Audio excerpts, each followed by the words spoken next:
सिरोंज में लगातार कांग्रेस उपाध्यक्ष दामोदर सिंह यादव के दौरे किए जा रहे हैं, जिससे अब साफ नजर आने लगा है कि इस बार टिकट राजा दिग्विजय सिंह नहीं, लक्ष्मण सिंह नहीं, बल्कि कमलनाथ जी की सहमति से सिरोंज लटेरी विधानसभा क्षेत्र का टिकट होगा।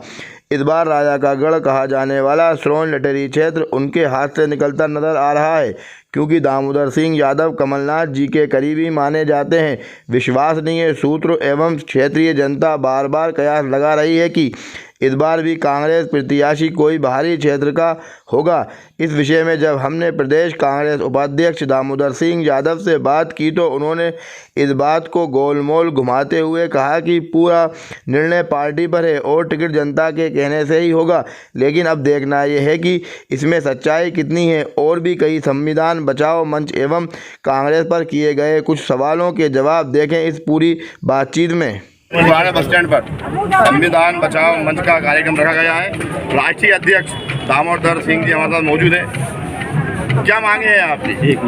देखिए, बाबा साहब के परिनिर्वाण दिवस के अवसर पर ये कार्यक्रम किया गया है। इस देश के अंदर जब से मोदी की सरकार बनी है पिछले 9 वर्ष, तब से देश के एक एक गांव का एक एक गरीब परेशान है। कभी कोई गरीब अनाज के लिए परेशान होता है तो कभी कोई शहर में रहने वाला हमारा जो नौजवान है वो रोजगार के लिए परेशान होता है। ये लड़ाई लड़ने के लिए आदरणीय सुनील बोरसे जी के नेतृत्व में आदरणीय हमारी जिला पंचायत सदस्य सीमा जी, खैरवाल, नीता जी और सब जो साथी हैं, ये कार्यक्रम हम लोगों ने इसीलिए किया है। आज मांगे रखी हैं, लोकल जो मांगे हैं उनको लेकर भी तहसीलदार को ज्ञापन दिया है और वो मांगे हैं उसका ज्ञापन आपको मिल जाएगा। लेकिन हमने उनको एक अल्टीमेटम और समय निश्चित रूप से दिया है कि इन मांगों को वो अगले 15 दिन के अंदर पूरा करेंगे और ऐसा आश्वासन भी आपके सामने तहसीलदार ने दिया। अच्छा, ज़्यादातर बातें कांग्रेस की हुई। संविधान बचाओ मंच का कार्यक्रम था, लेकिन ज़्यादातर बातें कांग्रेस की हुई। और दूसरा, ज़्यादातर जितने भी वक्ता यहाँ बोले सबने विधायक जी के बारे में एक वो दिखाया भय, एक डर होता है। क्या कारण है? देखो, कांग्रेस की बातें तो इसलिए हुई क्योंकि संविधान बचाओ मंच और कांग्रेस एक विचारधारा के संगठन है। जहाँ तक बात है कि मैंने जैसा भाषणों में भी कहा कि संविधान है तो कांग्रेस है, संविधान है तो कोई राजनीतिक दल है, कोई सामाजिक संगठन है। अगर संविधान ही नहीं बचेगा तो फिर कुछ भी नहीं बचेगा। और दूसरा, संविधान बचेगा कैसे? संविधान बचाओ मंच एक गैर राजनीतिक संगठन है।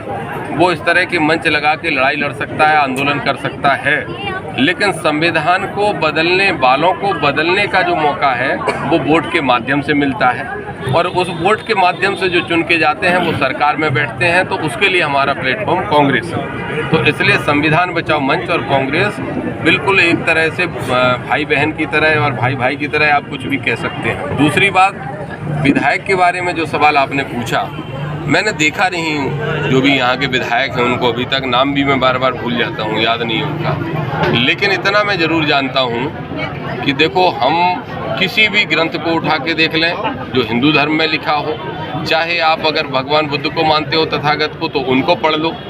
अन्याय और अत्याचार करने वालों का अंत होता है और अन्याय अत्याचार करने वाला अगर आपके क्षेत्र का एमएलए है तो निश्चित रूप से उनके भी बोरी बिस्तर बंधने का काम जल्दी से जल्दी होगा। जहां तक भय की आपने बात की है तो भय यहाँ के वक्ताओं की बातों में मुझे तो खैर नहीं लगा, लेकिन भय का वातावरण बनाने का प्रयास नरेंद्र मोदी से लेके यहाँ तक का एमएलए सब बनाने का काम करते हैं। अपना प्रशासन बिठालते हैं, अपने लोगों को जो उनके विपक्ष की बात करते हैं, जो जनता के हित की बात करते हैं, उनको दबाने का, केस में फंसाने का ये सारा षड्यंत्र रचते हैं। इसीलिए मैंने भाषणों में कहा कि लड़ना है, दबना नहीं। जनता लड़ने के लिए तैयार है। अपने नेताओं से कहा कि आगे बढ़ो और लड़ाई लड़ने का काम करो।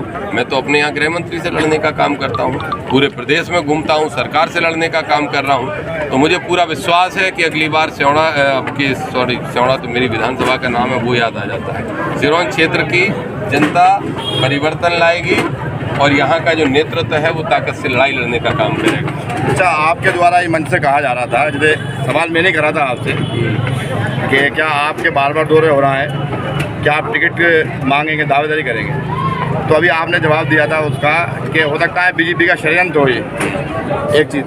दूसरी चीज़, आपके द्वारा ही कहा जा रहा था अभी कि टिकट जनता का फैसला होता है यहाँ का टिकट का। कांग्रेस जो टिकट मिलेगा कहाँ से, वो जनता का फैसला होता है। लेकिन कई बार देखने में आया है कि हवा हवा में टिकट हो गई है। पिछली बार भी जो टिकट हुआ था इतनी उम्मीद नहीं थी कि वो थी आगे, अब है नहीं है मौजूद, लेकिन ज़्यादातर भुआल में रहती थी। किसी का टिकट हो गया था, फिर वो टिकट कट गया, वो टिकट कटा त्यौहार के दिन।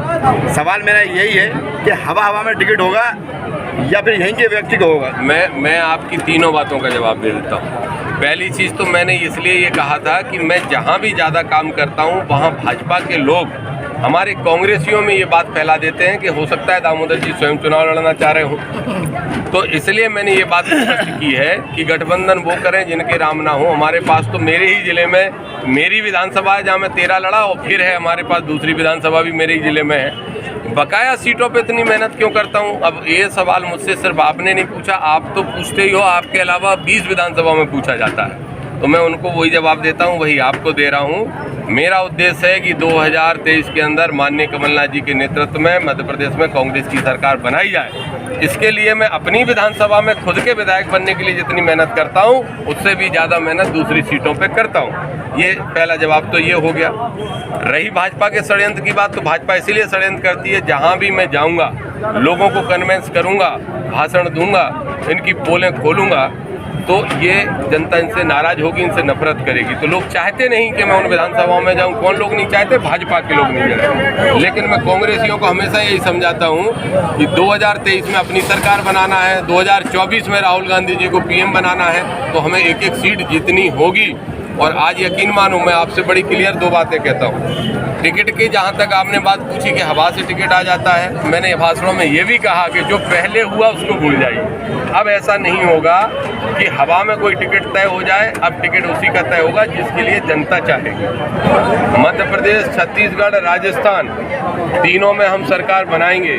अभी जो चुनाव अगले आएंगे, और इन तीनों ही राज्यों से, उत्तर प्रदेश, बिहार भी मिला लो, इन चारों ही राज्यों से, 5 राज्यों से हम 100 सीटें लोकसभा की कम कर देंगे और मोदी वहीं चित्त हो जाएंगे। तो चिंता ना करो, हम सरकार राज्य में भी बनाएंगे और केंद्र में राहुल गांधी को पीएम बनाने का काम करेंगे। टिकट किसी एक का हुआ तो इस बार यदि उम्मीद है कि सब एक हो गए।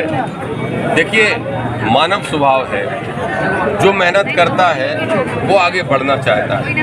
हमने ये एश्योरिटी दी है हमारे नेतृत्व ने, प्रदेश नेतृत्व ने, माननीय कमलनाथ जी ने, कि अगर 5 दावेदार हैं, 7 दावेदार हैं तो टिकट एक को मिलेगा, लेकिन अगर 6 ने मेहनत की, ईमानदारी से काम किया, तो उन 6 को भी सरकार में स्थान मिलेगा। तो हम स्थान सबको देंगे, किसी को संगठन में देंगे, किसी को सरकार में देंगे।